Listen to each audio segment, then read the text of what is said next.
ஆடி வெள்ளிக்கிழமை ஒவ்வொரு ஊர்லேயும் அம்மன் கோவிலில் அம்பாலை ஒவ்வொரு மாதிரி வழிபாடு பண்ணுவாங்க. இந்த அலங்காரத்தில் அம்பாலை பார்த்துருக்கீங்களா? ஆடி மாதம் வந்தாலே வீட்டில் இருக்கிற லேடிஸ்க்கு எக்ஸ்ட்ராவாக எனர்ஜி வந்துடும். ஆடி மாதம் வந்தால் அடுத்தடுத்து விசேஷ நாட்களும் தொடர்ந்து வரும். சிங்கப்பூர்லேயும் இந்தியா மாதிரியே ஆடி மாதத்தில் எல்லா கோவில்லையும் பூஜை எல்லாம் ரொம்ப விசேஷமாக சிறப்பாக இருக்கும். இது சம்பங்கி மாலை, நல்ல வாசனையாக இருக்கும், பார்க்கறதுக்கும் நல்ல கலர்ஃபுல்லாக இருக்கும். வியாழக்கிழமையே இதை வாங்கிட்டு வந்து வச்சுட்டேன். மற்ற பூ, வெத்தலை, பாக்கு, பழம் எல்லாம் வாங்கிட்டேன். வெள்ளிக்கிழமை சாமி கும்பிட்றதுக்கு வியாழக்கிழமையே பூஜை ரூம் எல்லாம் சுத்தம் பண்ணி சாமி பாத்திரத்தை தேய்ச்சி மஞ்சள் குங்குமம் வச்சு நைட்டே எல்லாமே ரெடி பண்ணி வச்சுட்டேன். காலையிலேயே நேரமாக பூஜையும் முடிச்சிட்டேன். பசங்களுக்கு ஸ்கூல் கிளம்புறதுக்கு காலையில் பிரேக்ஃபாஸ்ட்டுக்கு தோசை தான் கொடுத்தேன். ஹஸ்பண்டுக்கு கூழு கொடுத்தேன். பசங்களும் ஹஸ்பண்டும் ஸ்கூல் ஆஃபீஸ்னு கிளம்புனதுக்கு அப்புறம் பொறுமையாக நிம்மதியாக சாமி பாட்டெல்லாம் போட்டுக்கிட்டு மீதி வேலையெல்லாம் செஞ்சேன். நான் எப்பவும் போகிற சிவகிருஷ்ணா கோவிலில் ஆடி வெள்ளிக்கிழமை முதல் வெள்ளிக்கிழமை அன்னைக்கு அம்பாளுக்கு சாகம்பரி அலங்காரம் பண்ணுவாங்க.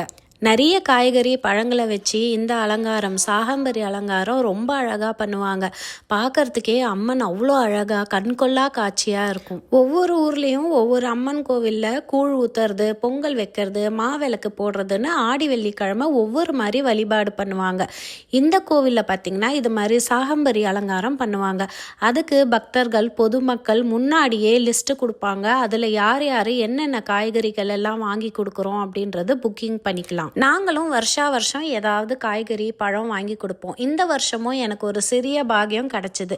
108 எலுமிச்சம்பழம் வாங்கி மாலையா கோர்த்து அம்பாளுக்கு சாத்துற வாய்ப்பு எனக்கு கிடைச்சது. நான் வீட்லயே இந்த 108 எலுமிச்சம்பழ மாலையை கோத்து எடுத்துட்டேன். கோத்ததும் என் முகத்துல எவ்வளவு சந்தோஷம் பாருங்க. கோவிலுக்கு அம்மனுக்கு செய்யறதுக்கு நமக்கு ஒரு சின்ன வாய்ப்பு கிடைச்சாலும் அது நமக்கு சந்தோஷமா தானே இருக்கும். இதுதான் ஆடி வெள்ளிக்கு எங்க வீட்டு வாசல்ல நான் போட்ட மாக்கோலம் எப்படி இருக்குன்னு கமெண்ட்ஸ்ல சொல்லுங்க. கோர்த்த மாலை, பூ, பழம் எல்லாம் எடுத்துக்கிட்டு கோவிலுக்கு கிளம்பிட்டேன். ஆடி மாதம் வெள்ளிக்கிழமை சொல்லவா வேணும், கோவிலே அவ்வளோ களை கட்டி இருந்தது. எவ்வளோ பழங்கள் பாருங்க. பக்தர்கள், பொதுமக்கள் எல்லாருமே அவங்களால முடிஞ்ச என்னென்ன பழம் வாங்கி கொடுக்க முடியுமோ காய்கறியும் பழமும் வாங்கிட்டு வந்து அங்கேயே உட்காந்து கோர்த்துக்கிட்டும் இருந்தாங்க.